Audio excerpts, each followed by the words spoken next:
তো গতকাল সেনাপ্রধান বললেন মব সন্ত্রাসে জিরো টলারেন্স, আর আজকে আদালত প্রাঙ্গণের মতো একটা স্পর্শকাতর জায়গায় সেখানে একজন এমপি তিনিও রক্ষা পাচ্ছেন না। সুতরাং আপনি যে বললেন মব সন্ত্রাস জিরো টলারেন্স, আমরা কিভাবে এটার উপরে বিশ্বাস রাখবো?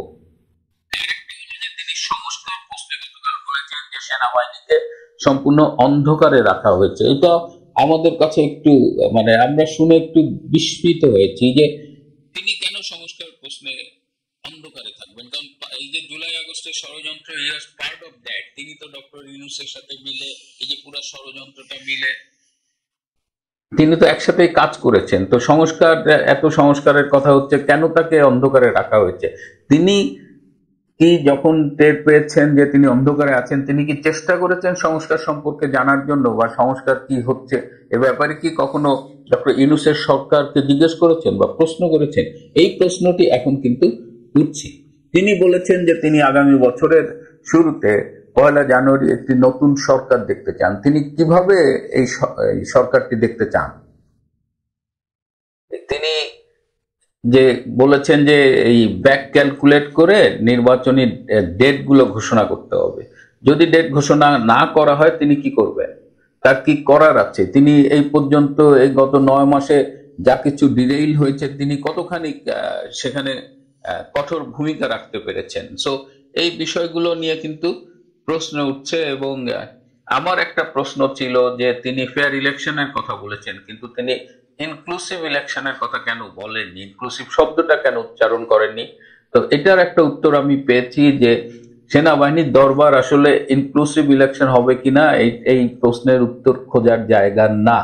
এটা নিয়ে সেনাবাহিনী সিদ্ধান্ত নেওয়ার কিছু নাই। এটা হলো আগামী নির্বাচন যে সরকারের অধীনে হবে তারাই সিদ্ধান্ত নেবে যে আওয়ামী লীগ সহ অন্য সকল রাজনৈতিক দল এই নির্বাচনে অংশগ্রহণ করতে পারবে কি না।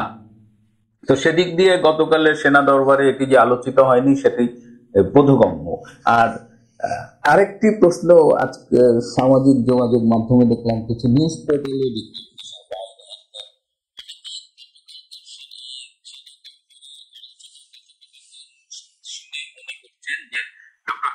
সাথে জেনারেল ওয়াকারের সম্পর্কে ফাটল ধরেছে। আসলেই কি তাদের সম্পর্কে ফাটল ধরেছে?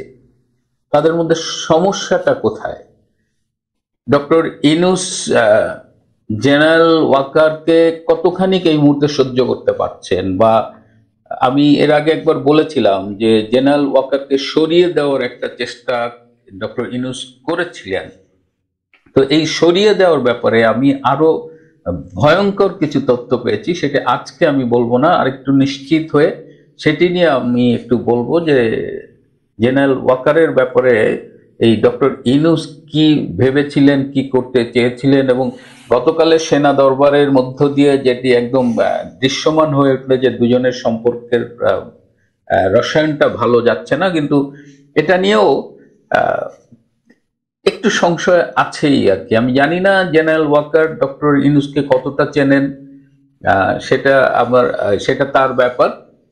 কিন্তু এখানে অনেক প্রশ্ন আছে, অনেক কিন্তু আছে, অনেক সমস্যা আছে।